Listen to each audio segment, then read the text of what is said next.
nakitgan sir eh. Tulong-tulong ang lahat, maisakay lang sa pick-up truck ang duguang lalaking ito. Ayaw ng pahigaan! Ayaw ng pahigaan! Sabay na lang. Grabe kita ko sa dugoy kasi ito maayo. Puting-puti na siya kasi marami na daw nakuha sa dugo niya. Ang lalaki, tinaga. Ba't yung pagkainita? At ang may gawa nito sa kanya, walang iba kundi ang pinakamamahal niya, ang sarili niya kinakasama. Asa na igo siya sa bukton? Ang kuratan gani ko, hapit ko ni Kuya Pano, utong. Sa ngalan ng pag-ibig, kailan mo masasabi na hindi na ito pagmamahal, kundi panganib?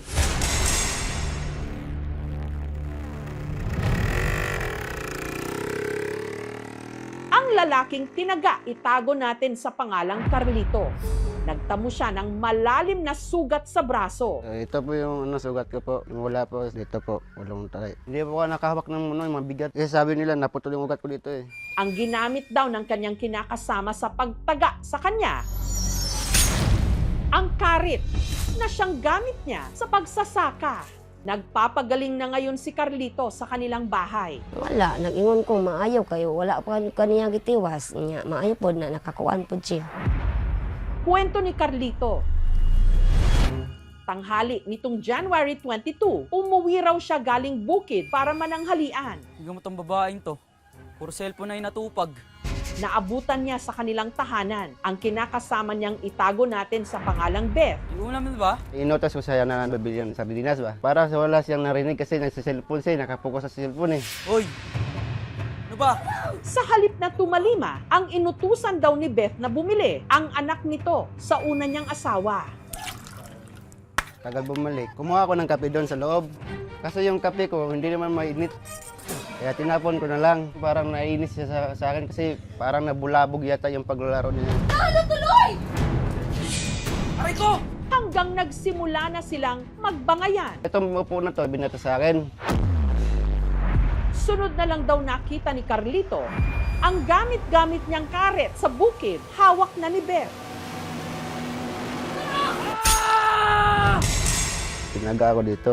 Pag hindi ako tumakbo nun, wala ako. Dito ako natamaan sa leeg.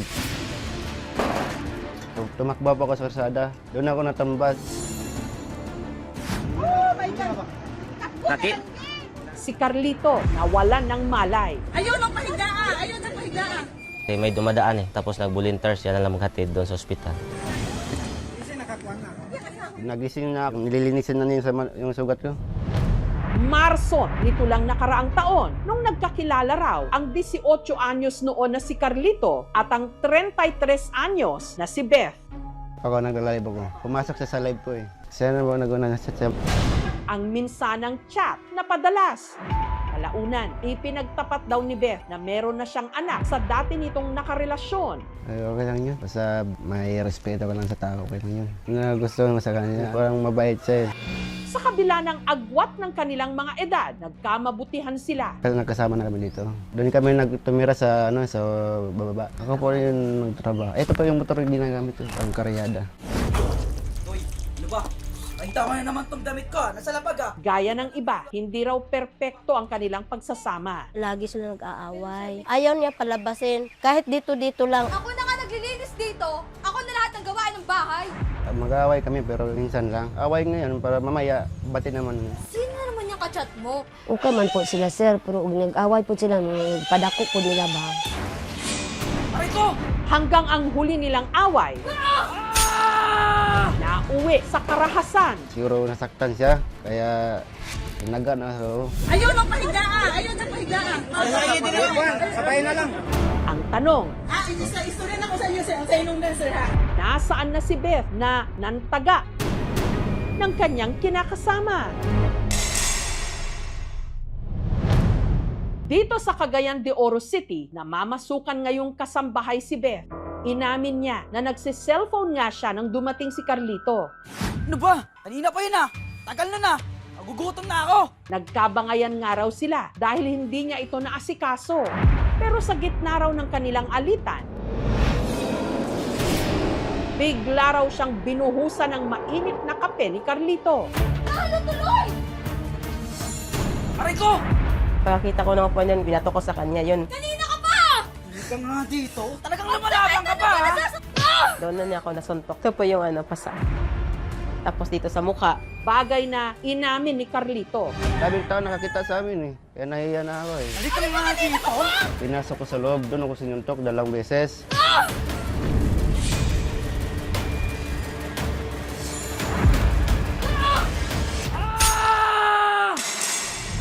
Hindi naman ako gaganti kapag hindi ako nasasaktan. Self-defense lang kasi yun eh. So, di ba palit ako anak ang pinapadsbabaw. Muna ka po yung ginapoy sa'yo. Di ba siyahan pa ko yung coffee din nga ininit, sir? Ang hugot ni Beth, hindi raw ito ang unang pagkakataon na sinaktan siya ni Carlito. Kasi may inuman doon. Akala niya na uminom ako, hindi naman ako uminom. Sabi niya, tigilan mo yung bisyo mo. Umiiyak siya sa akin. Sabi niya, ate, anong gagawin ko? Sinasaktan ako. Ano ba? Hindi na pa ako nagigil Sige! sa'yo, ah. Ituloy mo kung matapang ka! Nakit kang babae ka. Sobrang stress ko nung na time na yun. Dinidibdib ko talaga yung away namin eh. Ang away nilang yon ang itinuturong dahilan ni Beth kung bakit siya nakunan sa dapat sana panganay nila ni Carlito. 1 buwan na raw siya noong buntis. Parang wala lang sa kanya. Pero sa akin, palagi akong tulala. Parang lumabas na lahat ng ipon-ipon na. Si Beth agad din daw sumuko sa mga otoridad. Na-fall talaga siya into frustrated homicide kasi may hawak siyang itak. May awayan pa sila bago nangyari yung pananaga. Yung suspect ay maaari pong makulong mula 6 na taon hanggang 12 taon, ma'am. Halika nga dito. Maaari pumasok sa self-defense. Mayroong kumbaga pang-atake sa kanya. Actually, pareha silang prone masampahan ng kaso. As to the man, pwede siyang mag-file, of course, ng physical injuries. Depende kung gaano siya katagal ma-confine sa hospital. As to the woman, either physical injuries or the violation of Anti-Violence Against Women and Their Children Act. Pero kinabukasan, pinalaya rin siya. Si Carlito kasi nagdesisyong wag nang sampahan ng kaso ang kanyang kinakasama. Pinalabas ko na kasi naawa ko sa anak niya eh. Nagsisisi ako. Ba't yun yung nagawa ko? Dapat pumunta na sana ako sa police station. Hindi ko yun ginawa yung sinugatan ko siya. Sabi ng polis, ano ba, magbalikan pa kayo o hindi na? Sabi ko sa polis, titingnan ko lang kapag nakagalaw na ako. Kumusta na yung kamot, love? Nalaman namin na bagamat umuwi si Beth sa Cagayan de Oro, sinusubukan daw nila ngayon ni Carlito na ayusin ang kanilang relasyon. Okay naman kami ngayon kasi nagkukontak kami. Nag-uusap kami pero minsan lang kasi may trabaho na siya eh. Sabi ko sarili ko, hindi ko na uulitin yun. Kasi ayaw ko mawala yung taong minamahal ko. Wala akong samang loob sa kanya eh. Gusto niya pa magbalikan kami. Sana wag niya yung ulitin yan.